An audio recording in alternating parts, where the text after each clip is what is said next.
The cold air of the courthouse wrapped around Tamara's shoulders like judgment itself, sharp and heavy as she stepped through the metal detectors with her worn purse clutched tightly under her arm, and her young son's hand gripped in the other, his, eyes wide, innocent, not yet old enough to understand the weight pressing down on his mother's spine as they walked past polished shoes, pressed suits, and stares that never softened. She wore her best clothes but still looked out of place, like a shadow in a room of chandeliers, and as they sat on the bench outside courtroom 3B, every tick of the wall clock felt like a countdown to another public unraveling of her life, her choices, her failure to keep the world from closing in. She had been served papers 3 weeks earlier, a summons to answer for unpaid debts that had grown claws and now threatened to strip her of what little she had left. And though she had spent every night since then, practicing what she would say, how she would explain the job she lost, the eviction notice she narrowly dodged, the food pantry visits, the split shifts at the diner that barely paid enough to keep the lights on, none of it seemed to matter now, because this place didn't run on explanations. It ran on power, and she had none. The court-appointed lawyer had called her the night before, his voice cool and detached, informing her he'd meet her just before the hearing, and that she should stay calm and respectful, as if the simple act of surviving poverty while raising a son on her own had made her irrational by default. So when the double doors finally opened and a bailiff barked her name like it was an accusation, Tamara stood slowly, smoothed her thrifted skirt with trembling hands, and whispered to her son to stay seated and not talk to anyone. And as she entered the courtroom, all eyes turned, not with concern, not with empathy, but with that same sharpened gaze she'd seen in grocery stores, school offices and job interviews. A gaze that said, "Prove you deserve to be here." And the judge, a man with silver hair and eyes like frosted glass, didn't bother to greet her, didn't ask how she was, just motioned for her to stand at the defendant's table as a clerk read out a list of debts like a grocery receipt of her failures, her shame now state record, her dignity hanging by a thread. And in that moment, as her court-appointed lawyer finally stepped up beside her, tall, polished, indifferent, she realized she didn't even know his name, only that he didn't look at her when he spoke, didn't ask her a single question before addressing the court. And in that small detail, she already understood something chilling. This place was not here to hear her side. It was here to swallow her whole. The silence in the courtroom wasn't silence at all.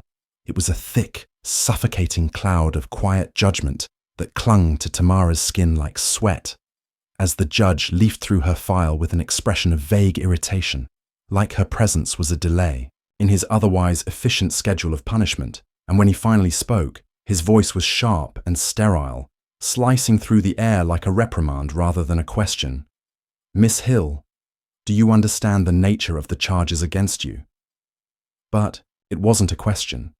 It was an expectation, a demand that she admit guilt before the sentence even began. And as she nodded with quiet dignity, her lips barely parting to say, "Yes, Your Honor," the courtroom's gallery, a sea of pressed collars and sharp gazes, seemed to lean in closer, eager to watch her unravel like a television drama, where the poor, single black mother plays the role of cautionary tale. She could feel their thoughts scraping at her skin like invisible knives. How many kids does she have? Where's the father? If she can't pay her bills, maybe she shouldn't have had children. And as the prosecutor began listing off the debts in dry, robotic cadence, 2,000 in credit card delinquency, unpaid rent on a prior residence, overdue utility balances, each number echoed like a sentence, like a public branding, and not once did anyone mention that those debts came from keeping her son warm, from paying for a single emergency room visit after he collapsed with a fever, or from buying shoes for him when the soles of his old pair flapped open like broken mouths. And when Tamara opened her lips to speak, to explain, her lawyer gently touched her elbow without looking at her and muttered, "Let me handle this," which was not a reassurance, but a silencing, because his voice, polished and practiced, was welcomed in this space in a way hers never would be. He spoke with the kind of calculated empathy that was meant to sound like advocacy, but felt hollow, distant, like a script he had rehearsed for someone he had already decided wasn't worth the effort. And when he mentioned that Tamara was a struggling single mother doing her best under unfortunate circumstances, she wanted to scream, because that wasn't her story. It was his version of it, scrubbed and sanitized to appeal to the room's comfort, not its conscience. The judge frowned, unimpressed, and turned his eyes back to Tamara, narrowing them as if trying to see through her, trying to measure how much dignity she had left before crushing it entirely. And then he asked her directly, "What efforts have you made to repay your debts, Miss Hill?" Not with curiosity, but with accusation, as though her effort itself was in question, as though 2 jobs, skipped meals and overdue sleep weren't enough. Tamara began to answer, her voice quiet but strong. "I've been working nights and weekends, Your Honor. I've made partial payments. I've spoken to the companies." But he cut her off mid-sentence, holding up a hand, his face hardening. "That's not good enough, Miss Hill. The court is not in the business of excuses." And in that moment the courtroom exhaled as if satisfied, as if the villain had finally revealed herself, and Tamara stood there, swallowing the taste of shame, her shoulders tense, her eyes locked on the bench, her heart breaking not because of the ruling that was surely coming, but because no one in that room saw her as human. They saw her as a problem to be processed, a file to be closed, a stereotype confirmed. And still, the lawyer beside her said nothing, his silence louder than any insult. And as the judge began to scribble down his decision, Tamara realized that the courtroom didn't care who she was or how hard she had tried. They had already decided her value before she ever opened her mouth. The judge's pen scraped across the page with mechanical coldness, each stroke sounding like the etching of a verdict already decided long before Tamara had ever set foot in that courtroom. And as he finished writing, he didn't even lift his eyes to address her directly. Instead, he handed the paper to the clerk, like it was a routine order for lunch, and then, finally turning to her, he spoke in a tone that carried no ounce of humanity. "Miss Hill, given the severity of your financial negligence and the minimal effort demonstrated toward repayment, the court is ordering immediate wage garnishment and authorizing a lien against any property in your name." And though Tamara had prepared herself for something harsh, the words still landed like a hammer to the chest, knocking the air from her lungs while around her the room remained indifferent, unaffected by the unraveling of a life happening in real time before their eyes. The words financial negligence rang in her ears as if her poverty was a criminal offense, and the humiliation twisted tighter when the judge added, "It is also worth noting that repeated financial irresponsibility, particularly from parents in vulnerable communities, has wider social consequences. Your decisions impact more than just your own household, Miss Hill." And with those few words, he didn't just blame her for being poor, he blamed her for being a black mother, for existing as someone they had already chosen not to trust. And she felt the courtroom shift, as if the judge had given permission for everyone to lean into their prejudice, to let it show on their faces, in their posture, in the way the bailiff stopped being neutral and started to look at her like a burden they had to escort out. And when Tamara opened her mouth to protest, to speak for herself, the judge raised his hand again and said, "You've been heard," though she hadn't even finished her sentence. And her lawyer didn't move, didn't speak, didn't flinch. He simply stared, ahead, hands folded neatly, like someone watching a fire from behind glass. Tamara turned to him, eyes burning, and whispered, "Why aren't you saying anything?" But he didn't answer, didn't meet her gaze, and the silence between them felt like betrayal. But before she could ask again, the judge motioned to the clerk and said, "We'll proceed to the next case." As if her life had been a brief inconvenience on his schedule, a folder to be filed and forgotten. And when she turned to leave, her legs trembling beneath her, she saw the gallery again. Those who had watched her fall without flinching, their expressions tight with disdain, some even whispering under their breath, lips curling at the sight of her with her head down, her shoulders curled in defense. her dignity scraped raw from the concrete of systemic cruelty. Outside the courtroom door, she found her son asleep on the bench, his tiny frame curled up like a question mark she could no longer answer, and as she sat beside him, tears finally rolling down her face, she realized that this wasn't justice. It was a ritual of humiliation, a theater of power where people like her were cast as villains and expected to apologize for needing help in the first place. And somewhere, behind her, the lawyer who never fought for her walked out of the courtroom and down the corridor without a word, disappearing like he was never meant to be her ally at all. Let's take a short pause here. If you're listening right now, let us know in the comments where you're tuning in from. Have you ever experienced something like this, or seen it happen to someone close to you? We'd love to hear your story. Don't forget to subscribe so you don't miss what happens next. Now we continue. The hallway outside the courtroom felt colder than inside. Not because of the air, but because of the way people avoided looking at Tamara as she sat on the bench with her son now awake, blinking up at her, unaware of what had just been taken from them. Her hands trembled as she wiped her cheeks, and in that moment, every detail around her seemed cruelly sharpened.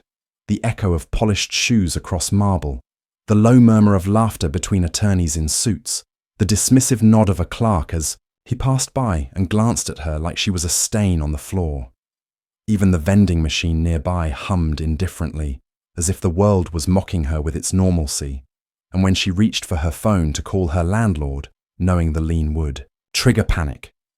Her screen was flooded with overdue notices, final warnings, and a message from the electric company confirming her service would be interrupted within 48 hours. Her vision blurred, not from tears, but from the sheer emotional exhaustion of being told, again and again, that she was less worthy, less competent, less deserving of compassion. And when her lawyer finally reappeared, walking with that same smooth stride that said, "This is just another case," he didn't sit beside her or offer reassurance. He just handed her a yellowed copy of the ruling, with her name bolded at the top like a mark of failure. And when she asked him softly, "Why didn't you say more in there?" His eyes flicked to her, expression unreadable, and he answered, "I followed the guidelines of your defense, Miss Hill. Unfortunately, you didn't give us much to work with." And with that, he stood, adjusted his cuffs, and added, "I have other clients waiting," before walking away, again, his back straight, while Tamara stared after him, too stunned to reply. But what she didn't see, what no one had told her, was that he wasn't just a public defender pulled from a list of underpaid legal aid staff. No, his credentials were carefully hidden behind anonymity, and the truth of who he was and why he was there was a secret none of them had dared to imagine yet. And as Tamara gathered her things, trying to pull herself together, while her son asked quietly if they could go home, she forced a smile and nodded, whispering, "Yes, baby," even though she didn't know if the lights would still be on when they got there. And as she stepped into the sunlight that didn't warm her at all, she felt more exposed than ever, like the court had stripped her bare, not just financially, but spiritually. And all the bystanders who passed her on the street, glancing at her face, her skin, her tired posture, carried that same silent assumption. She must have done something to deserve it. Tamara had always believed that justice was supposed to be fair, that the courts were a place where truth triumphed over power. But after the ruling, after the humiliation in front of those people, the cold stares from the gallery, the harsh words from the judge, and the indifference of her own lawyer, she began to understand a painful truth. Justice wasn't for people like her. It wasn't for single mothers struggling to stay afloat in a system that seemed designed to drown them. It wasn't for black women whose worth was continually measured by their ability to work themselves into the ground. Justice was for the ones who had the money, the power, the connections to bend the system in their favor. And Tamara, with her tired hands and her young son clinging to her side, was nothing more than collateral damage in a game she hadn't even been invited to play. In the days following the court hearing, Tamara found herself trapped in an endless cycle of calls, threats, and overwhelming bills. Her phone rang constantly, not with offers of help, but with more reminders that she was falling further and further behind. More letters from creditors demanding payments, More automated messages from banks telling her that her account was overdrawn. More desperate attempts to claw back the tiny bit of stability she had managed to scrape together. But no one seemed interested in hearing her side of the story. No one cared about how hard she had worked to stay afloat, or the sacrifices she had made just to get by. The system didn't care about her struggles, about her dignity. It only cared about getting what it was owed. One evening, as the sky outside her apartment darkened into an oppressive shade of grey, Tamara sat at the small kitchen table, her fingers tracing the edges of the eviction notice she had just received. It was the third one in the past 2 months. The debt was mounting, and she could feel herself buckling under its weight. There was no way out. She was out of options. She had tried to negotiate with her landlord, tried to work something out, but the landlord was relentless. No patience, no understanding. Just demands for rent, and if she couldn't pay, then she'd have to leave. Simple as that. Her son was watching her from the living room, his innocent eyes fixed on her face as if searching for the answers she couldn't provide. He didn't understand the full weight of what was happening, but he knew enough to sense that something was wrong. He always did. And that was the hardest part of it all, knowing that her fight wasn't just her own. It was his too. She had to protect him, had to find a way to keep him safe, to give him a future that wasn't just a life of struggle. But with every bill that piled up, with every court date that loomed ahead, it felt like she was losing that battle. The guilt, the shame, the relentless pressure, it was enough to crush anyone. But for Tamara, a black woman in a system that was already stacked against her, the pressure was suffocating. She had known deep down that the odds were always going to be harder for her. The world had made it clear, in every subtle look, every condescending word, that she wasn't supposed to make it. She was supposed to fail. And when she walked into that courtroom, when she was subjected to that cold, calculating judgment, it was as if the system had finally put a stamp on her life, confirming what everyone had always thought, that she wasn't worthy of mercy, of understanding, of a second chance. But then, something unexpected happened. Tamara was at her breaking point. The weight of everything was crashing down on her. Her debt, the looming eviction, the realization that her dreams for a better life for her son seemed further away with every passing day. She had spent the last few weeks in a haze, barely able to sleep, barely able to eat, too exhausted to focus on anything other than survival. It wasn't living. It was just existing, and it was draining her spirit. But then, late one night, as she sat alone in her apartment, a knock on the door pulled her out of her thoughts. She didn't expect anyone. The building was quiet, the hallways dark. She stood up, hesitating for a moment, unsure of who could be knocking at this hour. When she opened the door, she was surprised to see a familiar face, one she hadn't seen in years. It was her old friend, Marissa. "Tamara," Marissa said softly, stepping into the doorway, her expression kind but full of concern. "I've been following your case. I know what you're going through, and I couldn't just sit back and do nothing. I'm here to help." Tamara blinked, unsure of what was happening. "Help? How?" Marissa stepped inside and closed the door behind her, her eyes scanning the small apartment. "I'm not just here to talk," she said. "I've been working with a group of activists who are fighting for people like you. People who are getting screwed by this system. We're putting together a legal fund and we want to take your case on. We've seen the bias in the courts and we're fighting back. It's time to make sure you don't just get buried under this debt." Tamara's heart raced as she processed Marissa's words. She had heard of these kinds of movements before. Activists who fought for the rights of marginalized communities, legal organizations that pushed for systemic change. But she never thought someone like her would be able to tap into it. She was just a mother trying to survive. She didn't have the connections, the resources. But Marissa's presence, her confidence, her conviction, there was something in it that made Tamara think maybe, just maybe, she didn't have to fight alone. For the first time in weeks, a spark of hope flickered inside Tamara. Marissa had found a way for her to fight back, to push against the crushing weight of the system that had tried to strip her of everything. This wasn't just about winning a case or getting a settlement anymore. This was about proving that someone like Tamara had a right to be seen, to be heard, and to be respected. The next few weeks were a whirlwind. Marissa introduced Tamara to a group of lawyers who specialized in civil rights cases, people who understood what it meant to fight an unjust system. They dug into the details of her case, finding ways to challenge the treatment she had received in court. They began to uncover patterns of racial bias in the legal proceedings, pointing out the subtle yet damaging ways in which she had been denied fair treatment. But the battle wasn't going to be easy.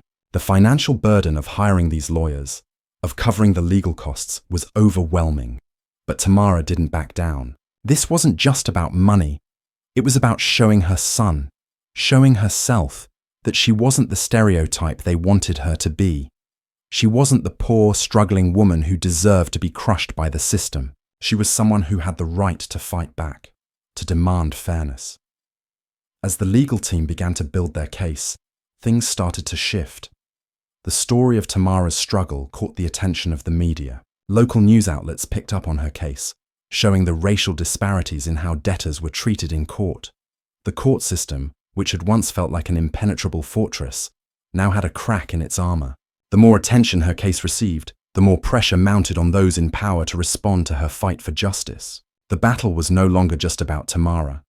It was about the thousands of others like her who were too often silenced, ignored, or forced into submission.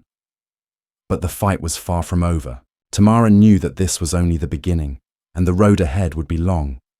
But for the first time in a long while, she felt like she had something more than just survival on her side. She had a chance, and she wasn't going to let it slip away. As the weeks dragged on, Tamara's resolve began to harden. With every passing day, the pressure to keep fighting was mounting. Her legal team had started to make progress, but the more they dug into her case, the more it became clear just how deep the systemic bias ran. It wasn't just the court that was rigged against her, it was the entire system.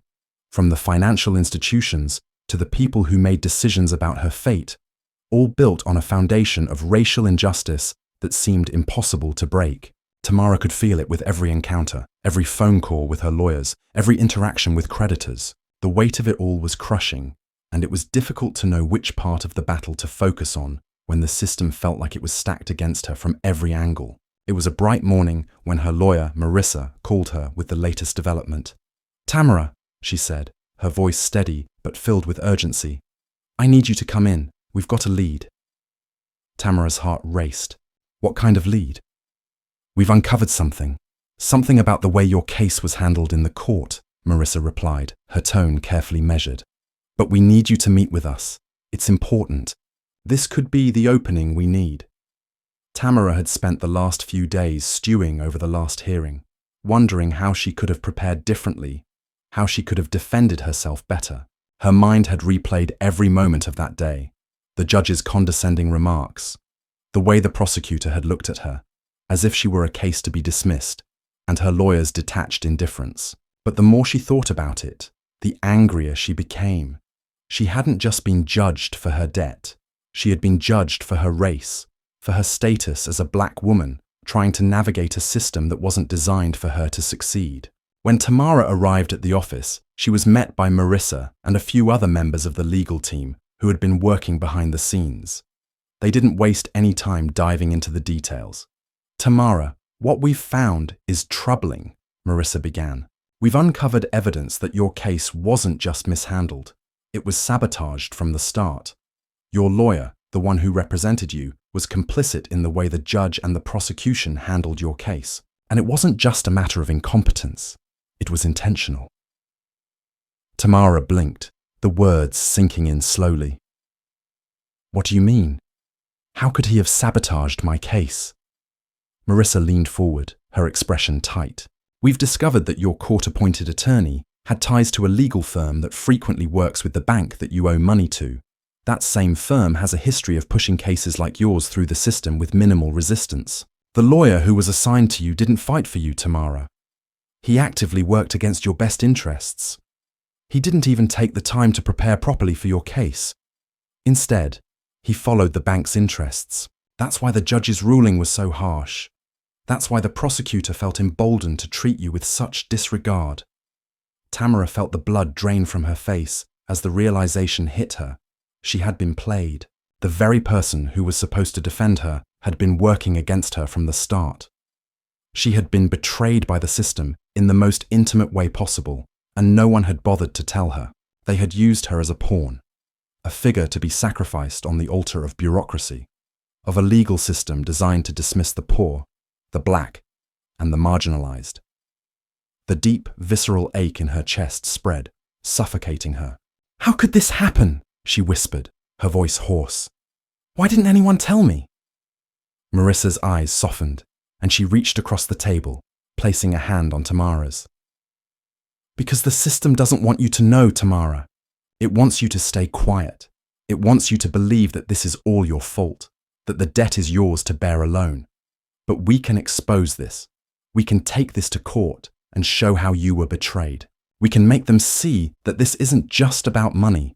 It's about a system that was designed to break people like you. Like us." Tamara swallowed hard, her throat tight with emotion. The weight of the injustice was almost unbearable, but as Marissa's words settled in, a spark of determination ignited inside her. This wasn't over. She wouldn't let it be. She wouldn't let them take everything from her without a fight. "I want to go after him," Tamara said, her voice firm, a quiet anger rising within her. "I want him to lose his job. I want the world to know that he betrayed me.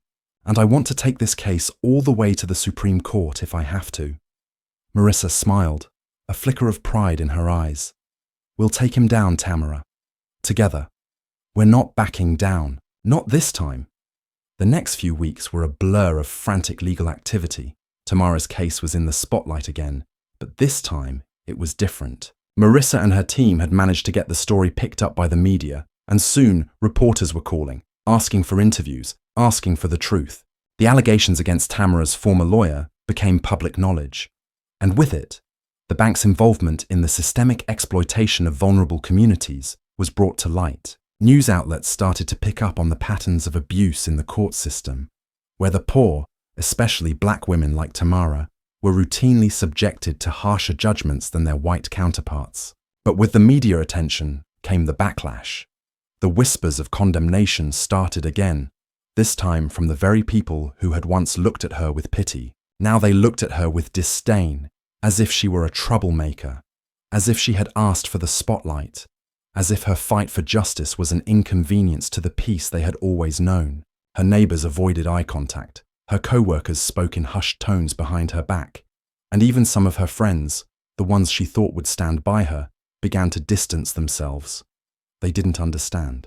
They couldn't understand what it felt like to be othered, to be pushed down for no reason other than the color of your skin, the status you were born into.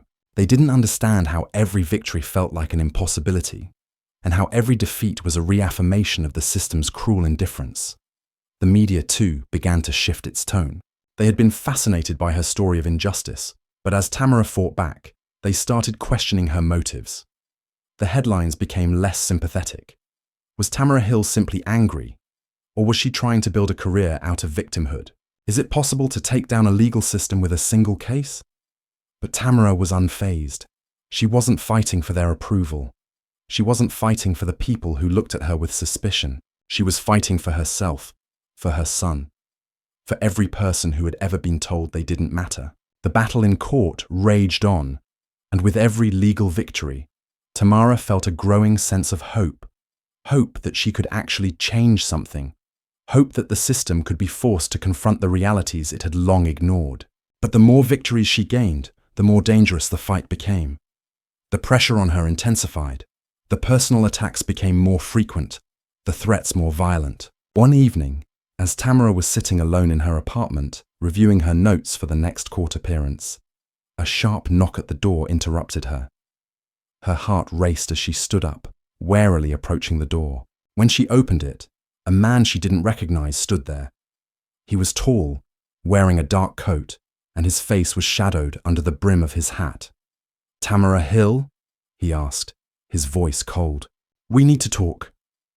Before she could respond, the man pushed past her, stepping into her small apartment without permission. Tamara's pulse quickened, fear surging through her as she backed away. "Who are you? What do you want?" The man's eyes flicked to her son, who was sitting in the living room, and then back to her. "You need to stop fighting this case, Miss Hill," he said, his tone sharp and threatening. You don't know who you're up against. You don't want to make things worse for yourself or your son. Tamara's breath caught in her throat. She recognized the threats for what they were, attempts to intimidate, to silence her. But she wouldn't be intimidated. She wouldn't be afraid. She had come too far. And with that, she stood tall, her voice steady, as she looked the man in the eye. You have no power over me, she said, her words firm, a promise that rang in the air. I'm not backing down. The man sneered at her before turning to leave, his footsteps heavy as he walked out the door. But Tamara knew that this was just the beginning. The system had shown its teeth, and it wasn't going to stop until it had broken her. But what the system didn't realize was that Tamara had already broken through its walls. She had already found her strength, and now, nothing could stop her from continuing this fight. The real battle was just beginning. The knock at the door had shaken Tamara, but it didn't break her. If anything, it had solidified her resolve.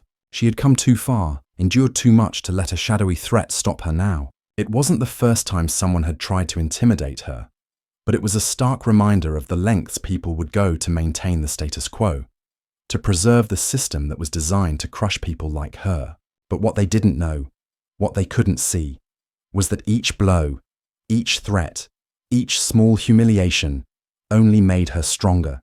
She was no longer just fighting for herself. She was fighting for every person who had been told they were worthless, every mother who had been left to struggle alone, every black woman who had been silenced by the weight of the world's expectations.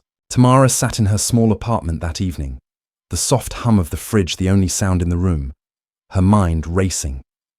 The case had reached a tipping point. The media had latched onto her fight with more intensity, the pressure mounting on both her and the bank, and now her lawyer, Marissa, was preparing for the final push. But every day, it felt like there was more to lose. Her son's well-being, her mental health, her place in a world that hadn't just ignored her, but had actively sought to tear her down. As the days passed, the weight of the legal battle seemed to take its toll on her body. She barely slept anymore, her eyes rimmed with exhaustion, her once smooth skin now pale and taut. But in her heart, she knew she couldn't stop. The calls came in faster, the threats more frequent, the pressure unbearable. The same man who had knocked on her door that night now watched her from the shadows. He wasn't the only one. Every victory she won in court felt like a momentary reprieve, but every step forward felt like an invitation for retaliation. It was a Friday when everything changed. Tamara was sitting in her lawyer's office with Marissa and the rest of the legal team, reviewing the evidence for the next hearing. The atmosphere was tense, the stakes higher than ever. The bank was pushing harder, using its vast resources to mount an even more aggressive defense. The lies they had told, the way they had manipulated the system, the way they had exploited the laws meant to protect the vulnerable. It was all starting to come into focus. But even as the pieces of the puzzle clicked into place, something felt off. The hours were long, the coffee cold, but the sense of impending disaster weighed heavier than the legal briefings. Marissa glanced at Tamara, her eyes tired but determined. They're trying to discredit us at every turn. The bank has started bringing up your character, questioning your ability to care for your son, bringing up your past. They're doing everything they can to make you seem unworthy. But we know the truth, and we're not backing down. Tamara nodded, but inside, the doubt lingered. She had been called every name in the book: lazy, irresponsible, unfit. Her debt was being weaponized against her, twisted into a story that was never her own. But even worse was the subtle racism that cut through the legal arguments like a knife. It wasn't just about money anymore. It was about the assumption that she didn't deserve to have a voice, that people like her were only allowed to exist in the margins of society. They can't win, Tamara said quietly, her voice steady despite the storm raging inside her. I've been silent my whole life. I've been expected to stay quiet, to not take up space. But this time, I'm not going to let them write my story for me. I won't let them make me small anymore. The room fell silent, everyone absorbing her words. Marissa's lips tightened into a firm line, her hand resting gently on Tamara's arm. We're with you, Tamara. We've got this. But even as Marissa spoke, Tamara couldn't shake the feeling that something was coming. Something big. The whispers she had heard from others. About the power of the bank, about the depths they would go to protect their reputation, had begun to feel more like threats than rumors. And when the meeting ended, when they all stood up to leave, the heaviness of it all pressed down on her chest, and she knew it wasn't over yet. That night, as she returned to her apartment, the darkness outside seemed to reflect the weight in her soul. She hadn't slept in days, and the only thing keeping her going was the thought of her son, asleep in his bed, unaware of the world that was trying to swallow them both whole. But even as she closed the door behind her, she couldn't shake the feeling that her life was about to change in a way she couldn't control. And then the phone rang. It wasn't her lawyer. It wasn't a creditor. It wasn't even a number she recognized. But when she answered, the voice on the other end was unmistakable. "Tamara," the man said, his voice low and cold. "You've made a mistake. You don't know who you're messing with. We're giving you one last chance to back down before things get messy. Stop fighting. Leave it alone. Your son doesn't need to see the mess you're making. He doesn't need to see how far this can go." Tamara's heart pounded in her chest. She knew who this was. She knew it was the same man who had knocked on her door weeks ago, the same man who had threatened her before. And yet, the words hit her differently now. This wasn't just a warning. It wasn't a threat. It was a final attempt to break her, to make her submit. "You think you can scare me," Tamara whispered, her voice shaking with fury. "You think you can silence me by threatening my son. You don't know me. You don't know who you're dealing with." There was a long pause on the other end, and when the man spoke again, his voice was colder than before. "You'll regret this, Tamara. You'll regret not knowing when to stop." With that, the line went dead. Tamara sat in the dark, the silence pressing in on her. She had always known that fighting back meant sacrifice. But this felt different. She had come this far, but now, the stakes were higher than ever. They were playing dirty. They were willing to do anything to break her, to make her stop fighting. But Tamara wasn't going to back down. She couldn't. Not now. Not when everything she had ever fought for was on the line. The next day, as Tamara walked into the courthouse for her final hearing, she felt the weight of the world on her shoulders. But she didn't let it show. She kept her head high, her steps steady. This time, she wasn't walking into a fight she had already lost. She was walking into a battle for her future, for her son's future, for every person who had ever been told they didn't matter. Inside the courtroom, the tension was palpable. The judge's cold eyes watched her as she stood at the defendant's table. The prosecutor, a man who had made her feel small at every turn, glared at her with disdain. And on the other side, the bank's lawyers sat with smug expressions, waiting for her to break. But Tamara didn't flinch. She didn't let their stares affect her. She wasn't going to be silenced by their prejudice, by their power. When it was her turn to speak, she stood tall, her voice clear and unwavering. "I'm not going to back down," she said. "I've been broken, humiliated, shamed by a system that doesn't care about people like me. But I will not be silenced. I will not let you destroy me, and I will not let you destroy my son. You have made a mistake if you think I'm going to give up now." The room was still, the silence deafening. But inside, Tamara felt something shift. Something in her snapped into place. She was no longer just a victim. She was a force. She was the storm. And as the legal battle raged on, the world outside began to take notice. People who had once looked at her with disdain were now starting to ask questions. Activists, community leaders, people from all walks of life began to rally behind her.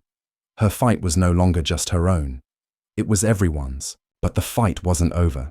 The system had shown its teeth, and it wasn't done with her yet. But Tamara was ready. She had come this far, and she would not stop until the truth was known, until justice was served, until every person like her had a voice that couldn't be ignored.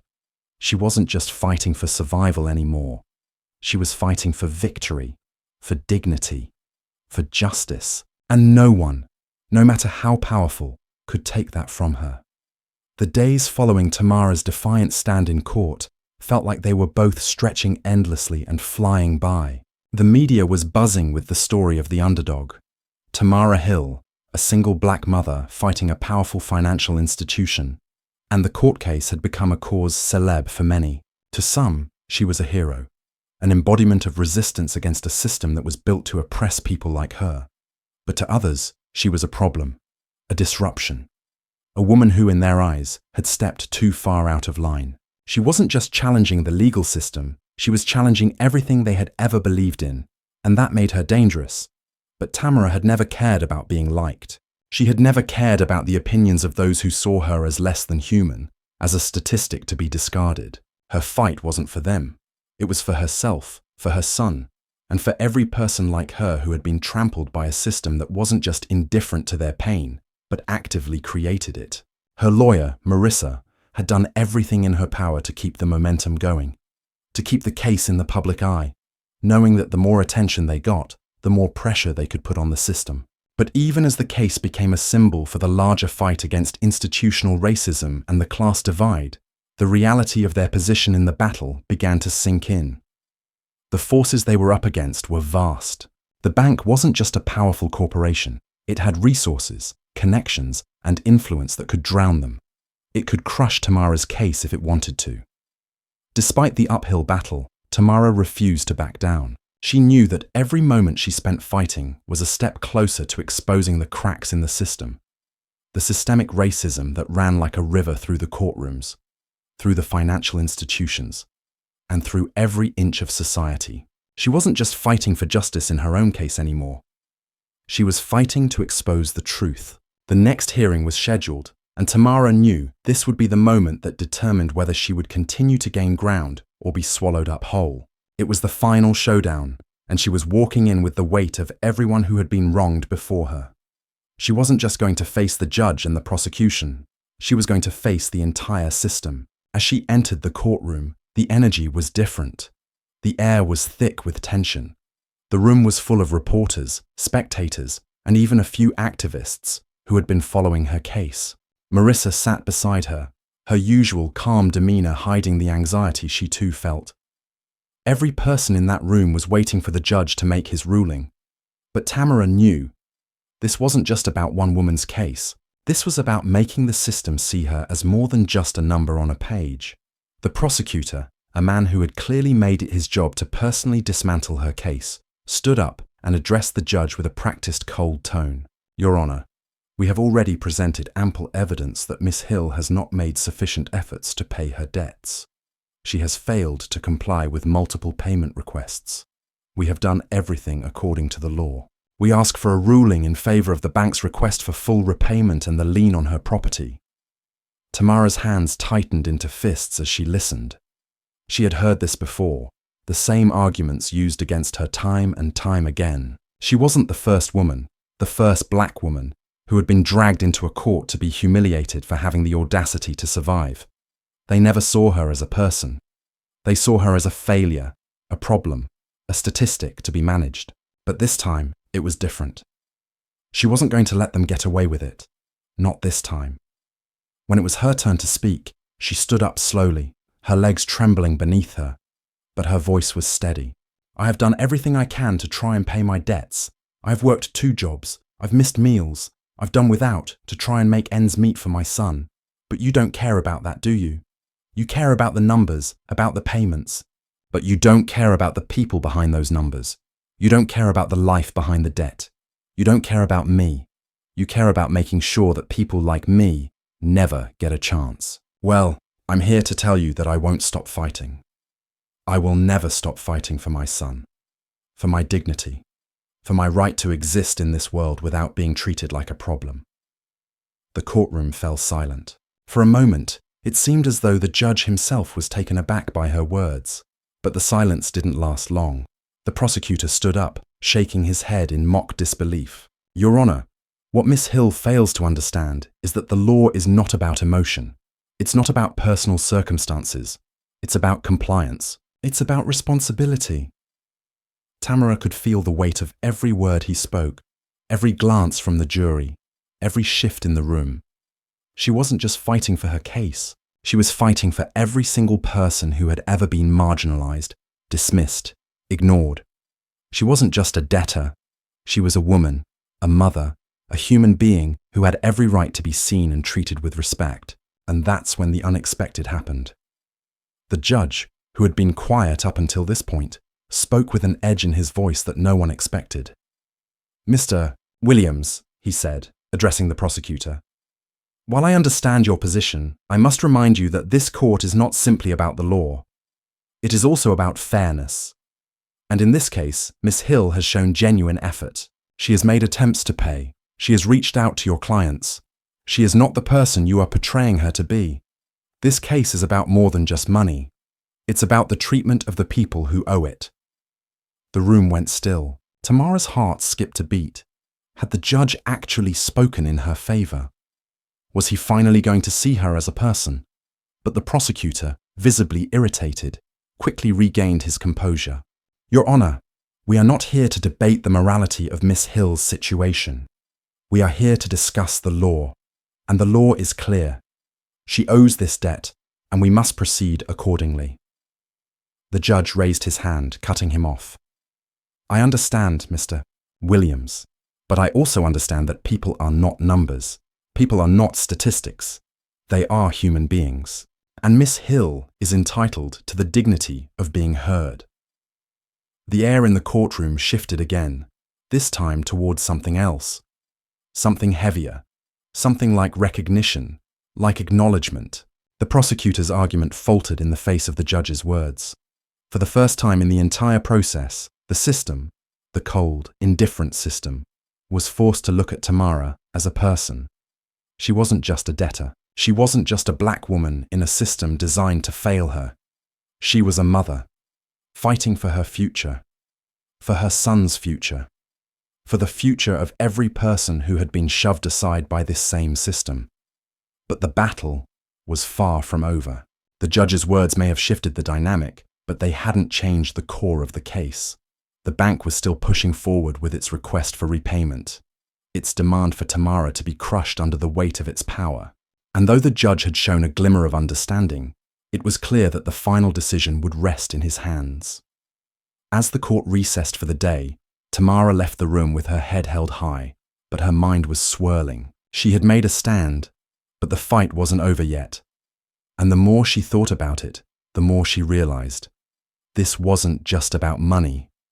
This wasn't just about winning a case. This was about something far bigger. It was about breaking the cycle. It was about exposing the truth and making sure that the people who had suffered for so long, the people who had been erased, finally had a voice. As she walked out of the courthouse, the press gathered around her, microphones thrust in her face, cameras flashing. They asked her the same questions they always asked. How does it feel to be fighting such a powerful institution? What's next for you? But for the first time, Tamara didn't feel like just a subject for their scrutiny. She felt like a person, strong, determined, ready to face whatever came next. And as the flashbulbs popped and the reporters pressed in, Tamara stood tall, the weight of the world on her shoulders, but her heart filled with something new, hope. The kind of hope that only comes when you realize that you are not alone, when you see that the system can be shaken, when you finally understand that the fight for justice is bigger than any one person. This wasn't just her story. This was the beginning of something far more powerful. The media buzz surrounding Tamara's case had reached a fever pitch. The story of a black single mother fighting against a powerful financial institution and the system that enabled it had struck a chord with people all over the country. The courtroom had become her battleground, and she wasn't just fighting for herself anymore. She was fighting for everyone who had been invisible in the eyes of the law, the countless individuals who had been crushed by an indifferent system that saw them as expendable. But the further she went, the more Tamara began to feel the weight of it all. The pressure to perform, to prove that her story was not just a personal one, but a collective one, was mounting. The courtroom, the lawyers, the journalists, they all wanted her to be a symbol, but it was difficult to be something larger than yourself when you were drowning in the same hopelessness that had once consumed your life. The question that kept gnawing at her was, How far could she go before the system finally crushed her? Despite the mounting exhaustion and the personal toll the fight was taking on her, Tamara stood firm. Every time she walked into that courtroom, she carried with her the weight of so many others who had been silenced, dismissed, or erased by the system. She didn't just carry the shame of her debts or the weight of the court's judgment. She carried the hope of everyone who had been unjustly treated, who had suffered in silence for years. But with that hope came the constant tension of walking a tightrope. Every victory seemed like a small triumph, but it always felt as though the other shoe was about to drop. The threats had escalated. The subtle whispers in the courtroom, comments about her appearance, her behavior, her very presence, reminded her that she would never be seen as equal, no matter how many victories she claimed. Racism was baked into the system, and it was impossible to escape. The next court session arrived with a mix of dread and anticipation. It would be the final round. After this, the judge would render his decision. Tamara knew the stakes. This wasn't just about debt anymore. This was about proving that black women, especially those like her, mothers, workers, survivors, deserved respect, dignity, and the same opportunities as anyone else. She had no idea what the outcome would be, but she knew that whatever happened, it was bigger than her.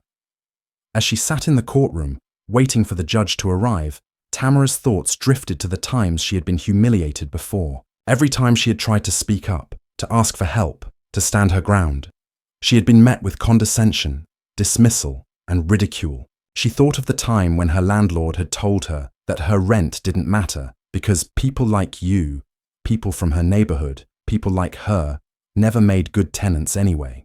The same landlord who had raised her rent, knowing she could barely afford the current amount, but saw it as a way to push her out, to force her into submission. The echoes of these humiliations rang in her mind as she sat there, her heart pounding. The doors to the courtroom opened, and the judge entered. His cold eyes scanned the room before landing on her.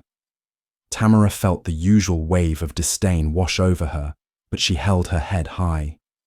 This time, she wasn't going to shrink under his gaze. She wasn't going to let him reduce her to a problem, a case file, a statistic. As the proceedings began, the tension in the room was palpable. The prosecutor, with his usual air of superiority, rose to speak. Your Honor, as we have demonstrated, Miss Hill's inability to fulfill her financial obligations is a clear violation of the law. She has shown no real effort to repay her debts, and the constant excuses and delays only prove that she is unwilling to take responsibility for her actions. Tamara's fists clenched at her sides. The same words, the same accusations that had been used to belittle her from the start. But now, the case was different. It wasn't just about money. It was about justice. It was about her right to be treated as a human being. She stood up, her voice steady but laced with a quiet rage that had been building inside her for months. I'm not here to make excuses. I'm here because I deserve to be heard. I'm here because my son deserves to have a future, and I won't let the system strip that from us. I've done everything I can to survive, to keep him safe, to provide for him. But you don't see that. You don't see me. You see a number, a problem, a debtor. But I am a person, and I will not let you or anyone else define me by the things I've been through.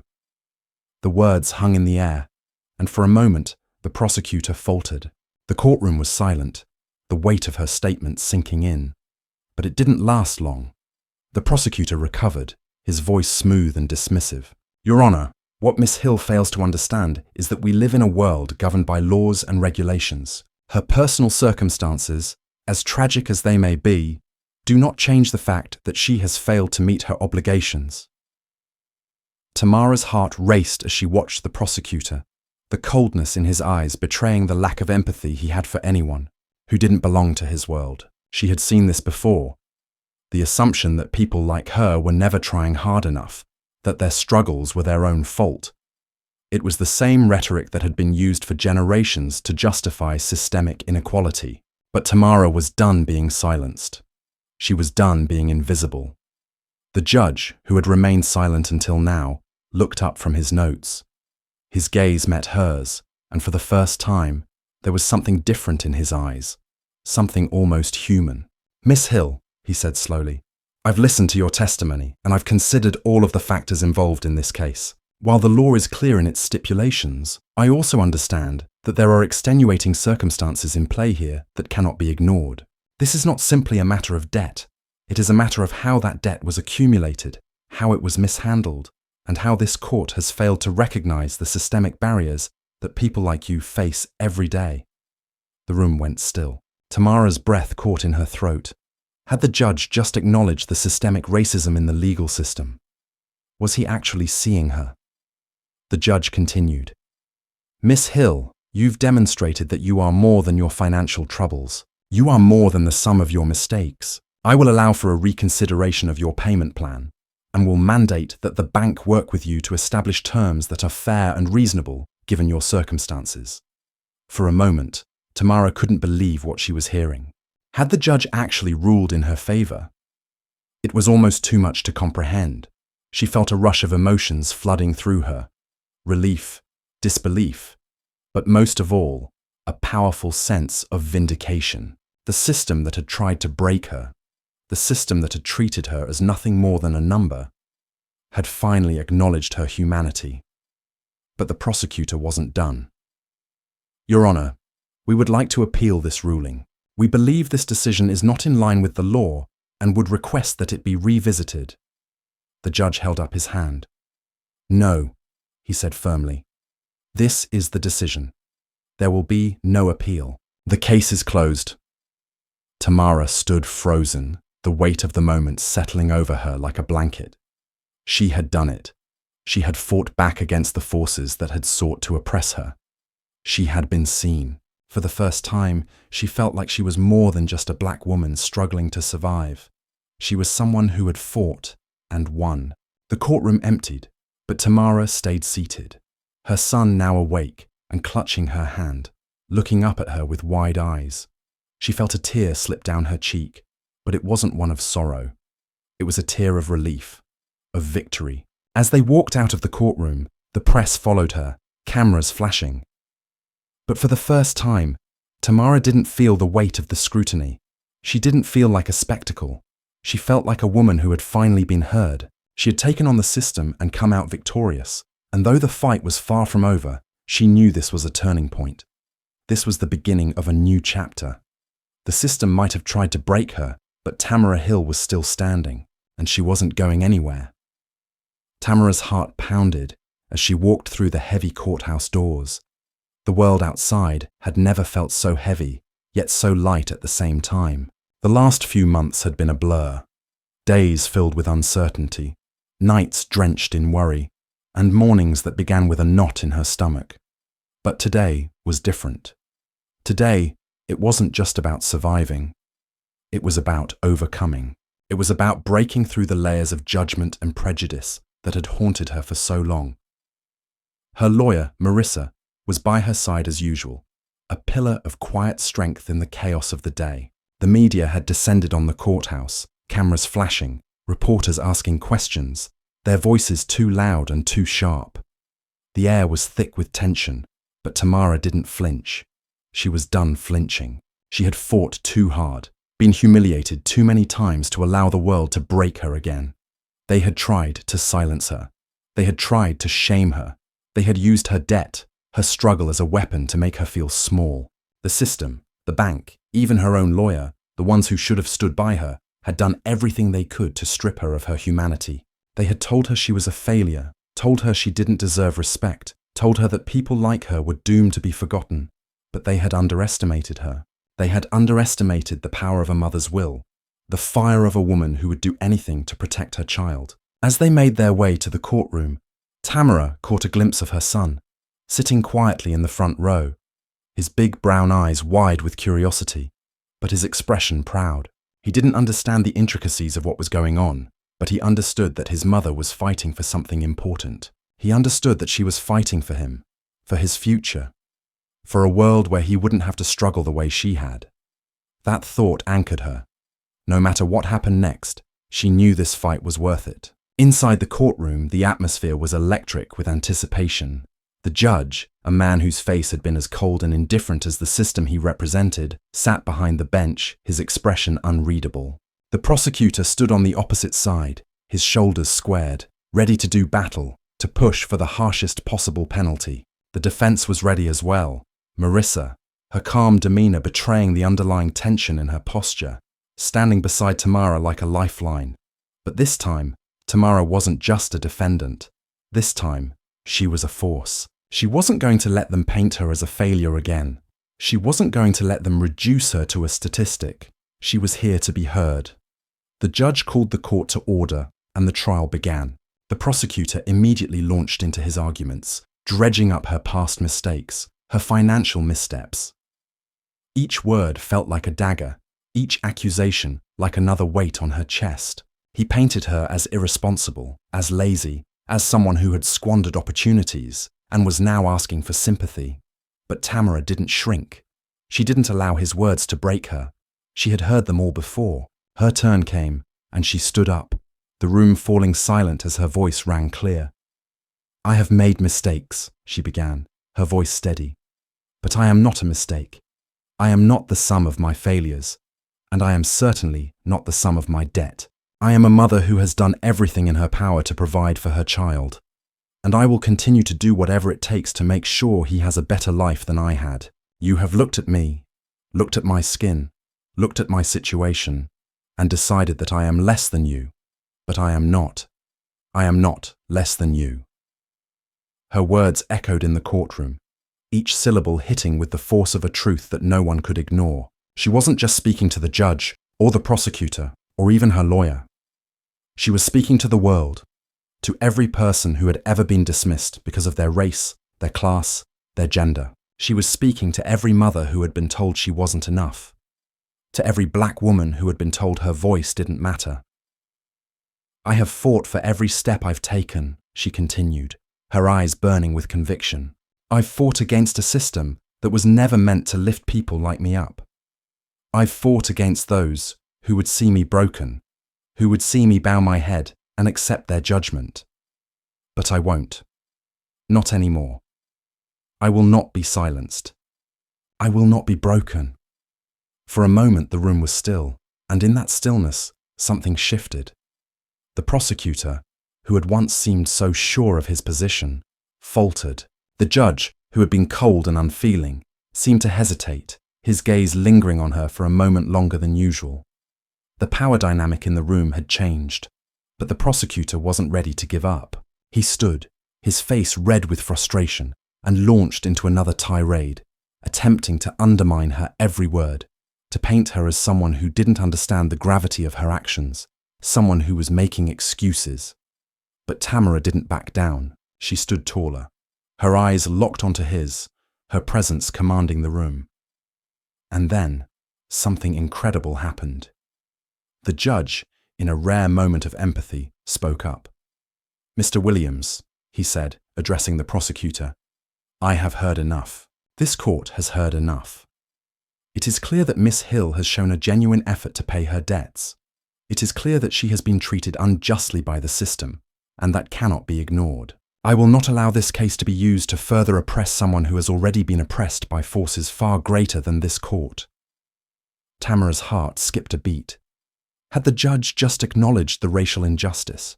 Had he just spoken out against the very system that had tried to break her? The prosecutor, stunned into silence, could only nod as the judge continued. "Miss Hill, I find in your favor. The court will grant you a revised repayment plan, one that reflects your current financial situation, and I will ensure that no further punitive measures are taken against you. The case is closed." For the first time in what felt like forever, Tamara exhaled. The room seemed to dissolve around her as she stood there, processing the words, understanding that she had won, not just for herself, but for everyone who had ever been treated as less than, as invisible. She had faced down the system, and she had prevailed. Her lawyer, Marissa, stood beside her, smiling, her eyes shining with pride. "We did it," she whispered. "You did it." Tamara couldn't speak at first. The weight of the moment was too much. But then, as her son ran toward her, his small arms wrapping around her waist, she felt the tears begin to fall. These weren't tears of defeat. These were tears of relief. of victory. She had done it. She had fought. And she had won. As she left the courthouse that day, the sun shining down on her, she knew that the fight wasn't over. This victory was just one step in a much larger battle. But it was a victory, and it meant that things could change. The road ahead would be long, but Tamara no longer walked it alone. The system that had tried to break her had underestimated her, and now it would have to reckon with the power of a woman who refused to be silenced. She wasn't just fighting for herself anymore. She was fighting for all of them, and she wouldn't stop. Not now, not ever. We would love to hear your thoughts on this story. What do you think about Tamara's journey and the challenges she faced? Have you ever experienced racism or witnessed it in your life? Your feedback is incredibly important to us, and we truly appreciate each and every one of you who shares their experiences. Please consider subscribing and giving us a like if you enjoyed the story. We wish you a great day ahead. If you've listened all the way to the end, leave a comment with a phrase or moment from the story that resonated with you. This helps us know that you've listened to the entire story.